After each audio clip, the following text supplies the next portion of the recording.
Dead of Winter is a Crossroads game. The reason we call it a Crossroads game is because we involve a specific card mechanic called the Crossroads card, where every turn a player will be watching one of these Crossroad cards to see if a special trigger happens that might mean a very difficult decision needs to be made in the game. The Crossroad cards are our way to keep people interested in things that are happening when it's not their turn. The game, designed by Isaac Vega and Jonathan Gilmore, can play 2 to 5 players. And it is all about you controlling multiple characters in the colony.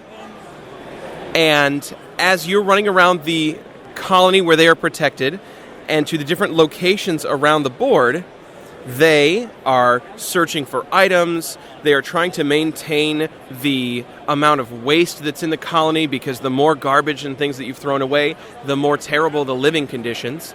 They are trying to make sure that no one is trying to betray the colony. The objective of the game is set aside, so we know that we have a specific goal on what we need to do to complete the game successfully. But in addition to meeting the main objective, every player also has a secret objective card that has certain rules that they need to meet in order to win the game solo.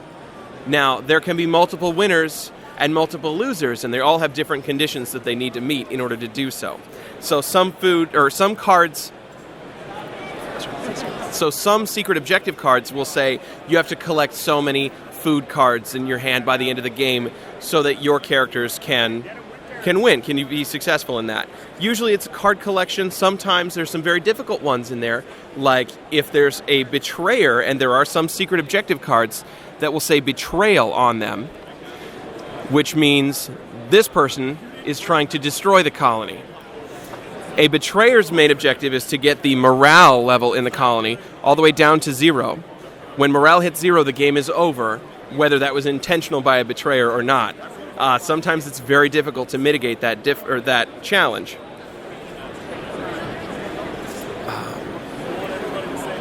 What else can we talk about? Let's talk about a turn overview. What the turns look like in the game, you're going to be rolling action dice, and you're going to have an action die for each of the characters you control, plus 1 for you, the player. And you give those a roll, and you put them in your unused action dice pool. And you then get to spend those numbers on your actions.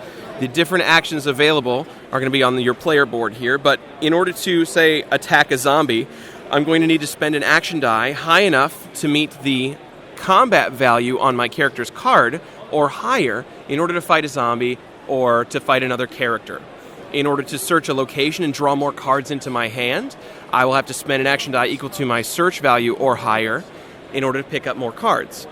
There are also things that you can do with action dice, like clean waste from the waste pile so we don't live in terrible, filthy conditions.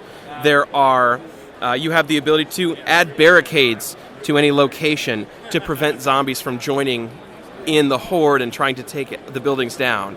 You can also use dice to attract zombies from one location to another. So if Alexis Gray, the librarian, is at the grocery store and there are not many zombies over there, but the gas station is full of zombies and we know that more are going to be added this turn and lots of danger is happening, Alexis can spend one of those dice from the grocery store to attract those zombies over here where it's safer to have them. And it's all based on the zombie placement rules.